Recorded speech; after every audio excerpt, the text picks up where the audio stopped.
Hey guys, Cameron with Audi C7 owners, and today we're going to be installing an AWE touring exhaust on this C8 Audi A6 3.0T. Trey drove down from Boston, Massachusetts just to get this exhaust installed on his car so that you guys can hear what it sounds like.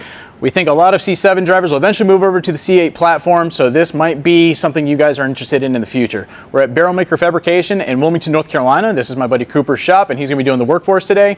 Anything weird about the install, we'll point out to you guys, and then we'll get into the exhaust clips at the end of the video. So let's jump into it.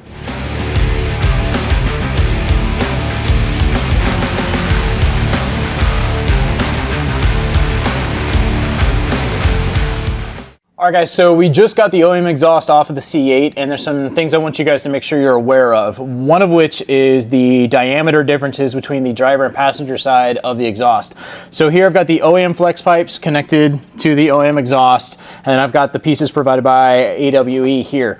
The driver's side of the car has a smaller diameter and a different shaped flange versus the passenger side of the vehicle. And you can kind of see this here if you look close at between these different pieces of the exhaust. Additionally, obviously, since these are different sizes, there's going to be different gaskets, so don't get those mixed up.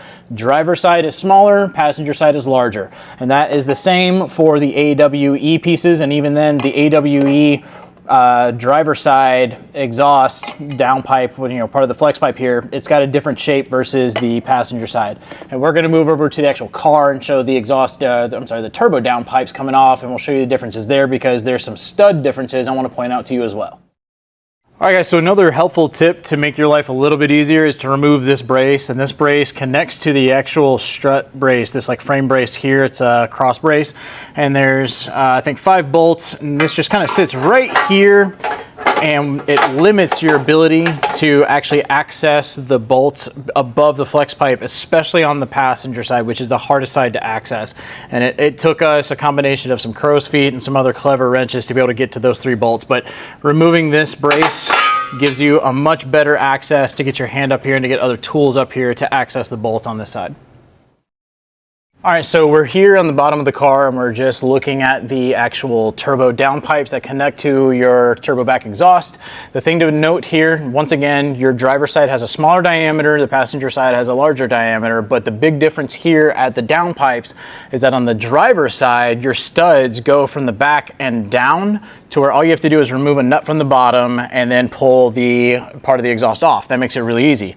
Now on the actual passenger side, for whatever reason, the studs are reversed and they're going up towards the car. So the nuts are on the top part of the flange. That makes it really difficult to access. We used a crow's foot. We were able to access 2 of them with stubby wrenches. It's 12mm nuts on each of these, but we had to use a crow's foot to loosen up one side, but then ours ended up being a little bit seized. This is a Northeastern car, so we ended up having to drill out the stud to be able to get it out. So the passenger side is going to be a little bit more difficult. There's a little bit less room to work with over there.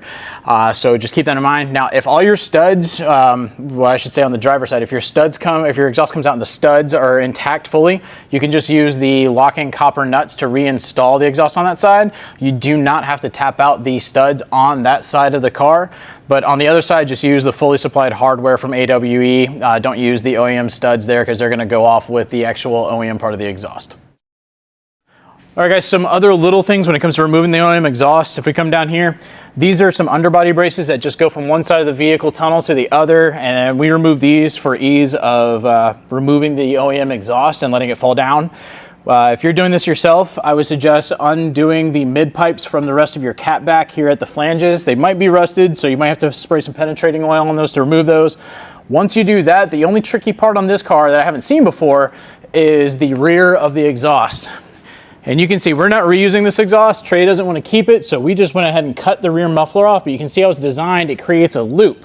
And with that loop, underneath the vehicle here, there are some braces, and it doesn't just fall down. So you need to remove these 4 triple square bolts here, and you can just grab these and pull it down, and that'll allow you to remove the exhaust. So get rid of those underbody braces, drop this down. If you want to keep this intact, remove it at the mid pipes, have someone pull these down, and it should slide out just fine. All right, guys, we're back in the C7 Owner's Garage, and we're going to wrap up this video. Just want to say thank you to Trey for coming down all the way from Massachusetts to get this exhaust installed. Obviously, thank you to AWE for sending the exhaust and giving us the opportunity to get this installed and film a video for them. And also a big shout out to Dave Africa with Flight House Films. They did all the filming and audio for this video, and if you guys really like that, we might have some more videos coming in the future from these guys. So stick around, make sure you subscribe, like the video for me, and I'm going to leave you with some sound clips of the AWE touring exhaust on the C8 A6 3.0T.